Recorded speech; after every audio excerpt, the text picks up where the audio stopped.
បាទជំរាបសួរពុកម៉ែបងប្អូនអរគ្នាបាទមកជួបខ្ញុំជាតិ3ដងទៀតហើយថ្ងៃនេះផ្លៃបានមកម្ដងបងប្អូនមកទស្សនានៅសត្វខ្លាឃ្មុំ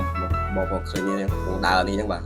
ខ្លាឃ្មុំនេះពីច្រើនបងប្អូនខ្លះគាត់តែសូវបានឃើញទេហើយនៅស្រុកខ្មែរយើងដូចជាអត់សូវមានដែរបាទអត់សូវមាននៅភ្នំតាម៉ៅនេះឃើញបងបាទមានច្រើនខ្លះមានច្រើនមាន4 5មានតែខ្លះនៅកន្លែងត្រង់កញ្ចក់អញ្ចឹងទៅឲ្យយើងទស្សនាចិត្តខ្លះទៀតនៅឆ្ងាយនៅក្នុងត្រង់ដែរត្រង់ឡើងណាលំភ័យនៅអក្សរទៅភ័យមានតាមឈើច្រើនអីចឹងហើយ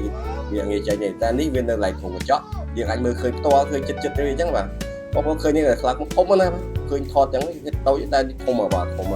ហើយខ្លះខ្ញុំនេះដែរគឺមានកញ្ញាំវាស្អិតហើយមើលទៅវាក៏គួរឲ្យខ្លាចដែរព្រោះយើងនឹងស្រាប់ហើយគឺនឹងទស្សនាវីដេអូសត្វតៃវ៉ាន់គឺឃើញនៅស្រុកគេហ្នឹងគឺខ្លាឃ្មុំហក់ចាប់ហក់ខំឲ្យដេញយើងដូចអីចឹងបាទចឹងខ្លាឃ្មុំនេះគឺប្រយ័ត្នមែនតើហើយមើលវាបាទអូមកវាស៊ីនេះគឺជាលពៅស៊ីលពៅបាទស៊ីលពៅហើយមើលញ៉ាំវាណាញ៉ាំខ្លាឃ្មុំគឺអត់thấyវែងហ្មងខ្លាំងហើយវាអង្គុយស៊ីចឹងដំណងរបស់វាដែរយើងបងប្អូនដែលទៅទស្សនានៅសួនសត្វទូកម៉ៅកុំភ្លេចចូលទៅមើលខ្លាឃ្មុំលេងផងបាទមើលខ្លាឃ្មុំស៊ីនោះមកកញ្ញាំវាឃើញបាទកញ្ញាំវាច្រើនហើយវែងវា